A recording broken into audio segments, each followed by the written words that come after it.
Salam sejahtera, terima kasih karena bersama dengan saya di Nazilin Unity Channel. Satu lagi pendedahan daripada saya berkaitan dengan isu kes Zara Khairina. Saya ambil daripada Ujen Suzana Nurlihan. Tulisan beliau luar biasa, membuka minda kita, membuka pemikiran kita, dan perkataan tulisan ini tidak mencerminkan emosi yang bergolak. Kita sebagai rakyat Malaysia yang dewasa perlu berfikiran terbuka, waras dan tidak ikut emosi. Itu sebabnya saya suka untuk kongsikan dengan Anda semua apa sebenarnya yang berlaku di dalam kes Zara Khairina dan pendakwaan terhadap 5 orang yang didakwa membuli itu. Menurut Ujen Suzana Nurlihan, kali ini saya dapat melihat betapa ceteknya pemikiran netizen dan seolah-olah hilang pertimbangan. Berkata-kata ikut sedap tekak. Saya juga telah menyatakan sebelum ini, netizen pada waktu ini khususnya pada waktu media sosial menguasai dunia, lebih banyak mahu dengar apa yang mereka mahu dengar berbanding apa yang perlu mereka dengar. Mereka menolak perkara yang perlu mereka dengar. Mereka menerima perkara yang mereka mahu dengar, walaupun perkara yang mereka mahu dengar itu tidak semestinya betul. Ada yang kata peguam takut ke bela ada yang kata peguam tak takut ke bela pembuli, pembunuh dan sebagainya. Tak takut dosa membela orang salah ke? Itu soalan daripada netizen di ruangan media sosial dalam ruangan komen. Dalam konten saya sebelum ini, soalan ini pun bermain juga. Mendapat perhatian panjang lebar daripada netizen sehingga ramailah muncul pakar-pakar undang-undang yang terpaling tahu dan macam-macam lagi lah. Sebelum kita teruskan ulasan ini, jangan lupa tinggalkan komen Anda dengan tanda pagar solidariti keadilan untuk Zara. Tapi sebelum itu izinkan dulu saya untuk berkongsikan kepada Anda semua, ini terapi imun Transfer Factor for Life. Terapi imun yang meningkatkan daya imun badan kita sehingga 400%. Secara umum dan ringkasnya, apabila imun badan kita lemah, bodoh dan tidak kuat serta tidak seimbang, kita kena penyakit, sukar sembuh daripada penyakit, berulang-ulang kena penyakit, dan paling teruk sekali, imun badan kita menyerang diri kita sendiri. Tapi terapi imun ini mendidik, menjaga, menguatkan, serta merangsang imun badan kita berada pada tahap optimum dan seimbang, menyebabkan imun badan kita bijaksana untuk mengenal mana satu lawan, mana satu kawan dalam tubuh badan kita. Imun badan itulah yang akan menghapuskan akar penyakit yang bercambah di dalam tubuh badan kita, lalu menghapuskannya. Jadi, kita sembuh. Cepat dapatkan produk ini melalui nomor telepon saya yang tertera. Produk ini lulus KKM, diperakui oleh dokter-dokter di seluruh dunia dan juga halal. Dapatkannya melalui nomor telepon saya yang tertera. Mungkin ini jawaban kepada doa Anda selama ini. Soalan yang kedua seterusnya ialah, mereka tak takut ke membela orang yang berdosa? Wah, itu soalan paling kritikal. Jawaban saya, kata Ujen, yang pertama, memang tugas peguam membela tertuduh. Salah atau tidak bukan peguam yang tentukan, tetapi hakim. Malah, netizen tidak berhak untuk tentukan seorang tertuduh bersalah, sebab netizen bukan hakim. Soalan sama boleh juga ditanya kepada pendakwa. Tak takut ke dakwa orang tak salah? Tak takut dosa ke? Ketiga, begitu juga hakim. Tak takut ke hukum orang tak salah? Atau lepaskan orang yang dirasakan bersalah oleh netizen? Tak takut dosa ke? Keempat, undang-undang jenayah di Malaysia bukan undang-undang Islam, tetapi undang-undang buatan manusia. Jadi, sesiapa sahaja yang dituduh wajib dibela selaras dengan undang-undang jenayah ini. Kelima, jika yang dituduh tu kamu, para netizen sendiri. Adakah tidak perlukan bantuan peguam? Nak lawan sendiri kah? Tahu 100% pasal undang-undang? Berhujah tentang undang-undang kah? Mesti kena pakai lawyer juga akhirnya, sebab yang lawan sendiri jarang saya dengar menang kes. Ada tapi sangatlah jarang. Keenam, sebab itu yang berhormat jika ditubuhkan sebab ramai rakyat Malaysia tak mampu lantik peguam.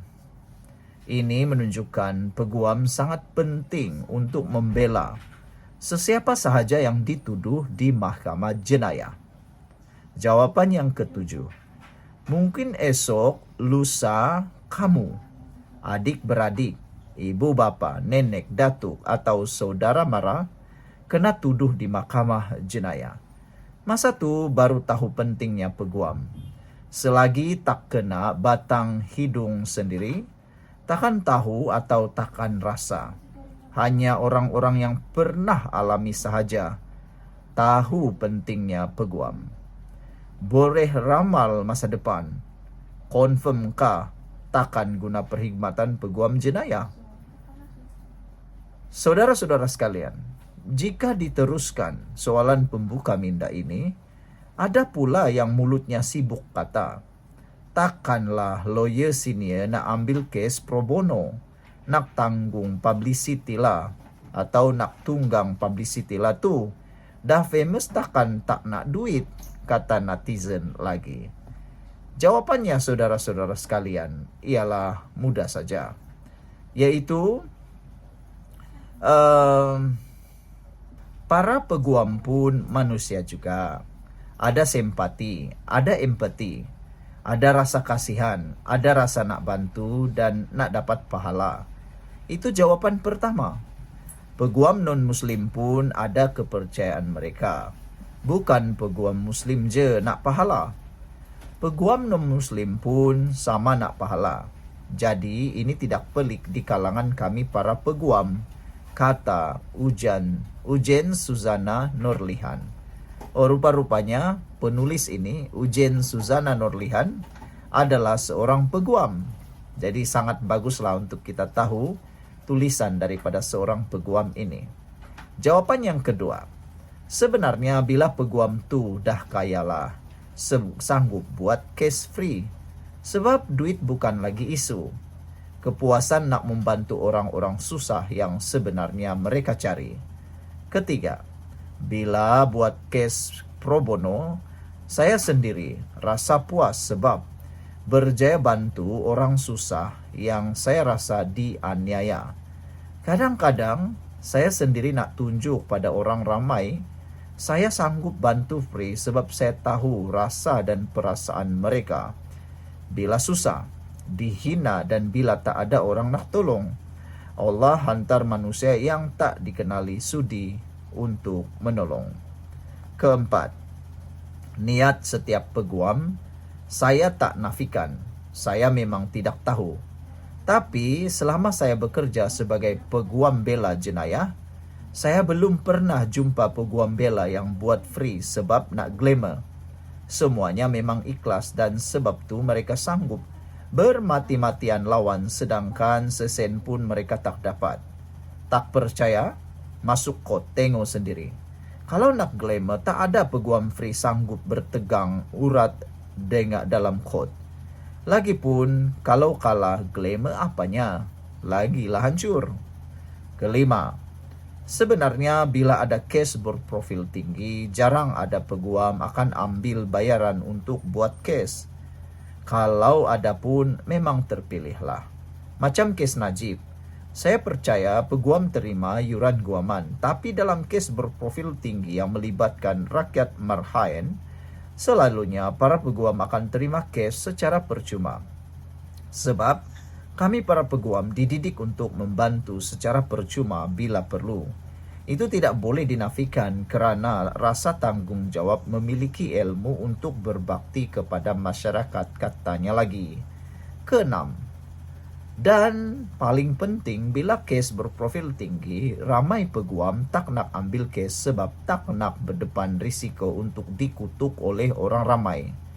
Jadi bila ada peguam yang sanggup ambil kes, maknanya dia sanggup berdepan kutukan. Seterusnya saudara-saudara sekalian, peguam tu semua peguam kenal. Statement ini saya tahu tuju kepada saya. Saudara-saudara sekalian, jawapan saya ialah kami peguam ni dalam legal fraternity yang saya anggap tak besar. Kadang tak kenal secara professionally, tapi nama dikenali oleh peguam lain. Pusing-pusing jumpa juga di mahkamah atau dalam court atau di AGM atau EGM. So, tak pelik kalau kenal peguam lain. Memang lebih baik kenal ramai peguam sebab bila ada isu atau soalan undang-undang nak tanya, senang kerja konteks saja. Keempat, netizen yang tak kerja sebagai peguam bukan tahu pun. Kalau nak tahu lanjut, jadilah peguam. Belajar dan tengok, senang ke nak jadi peguam sebenar? Bukan jadi peguam jadi-jadian. Paling penting dengarkan baik-baik. Netizen sibuk memekik dan tak puas hati bila tertuduh kanak-kanak kes Zara lantik para peguam yang mereka rasa hebat, mahal dan VVIP. Mereka kata mesti kanak-kanak ni datang dari keluarga kaya, raya dan golongan VVIP dan sebab tu mampu lantik peguam VVIP. Padahal mereka tak tahu para peguam tu berbayar atau pro bono. Netizen tiba-tiba jadi lupa bila arwah keluarga Zara sendiri lantik para peguam yang hebat, mahal dan VVIP. So, keluarga Zara VVIP, kaya, sama juga ceritanya saudara. Netizen bukan tahu peguam keluarga Zara tu handle case berbayar atau pro bono. Maka sebab itu, saya kata ujian Suzana Nurlihan, saya nampak level of thinking para netizen, termasuklah netizen yang konon-konon berpendidikan tinggi. Sekian dulu untuk kali ini. Jangan lupa tinggalkan komen Anda, tekan butang subscribe. Terjumpa lagi. Bye-bye.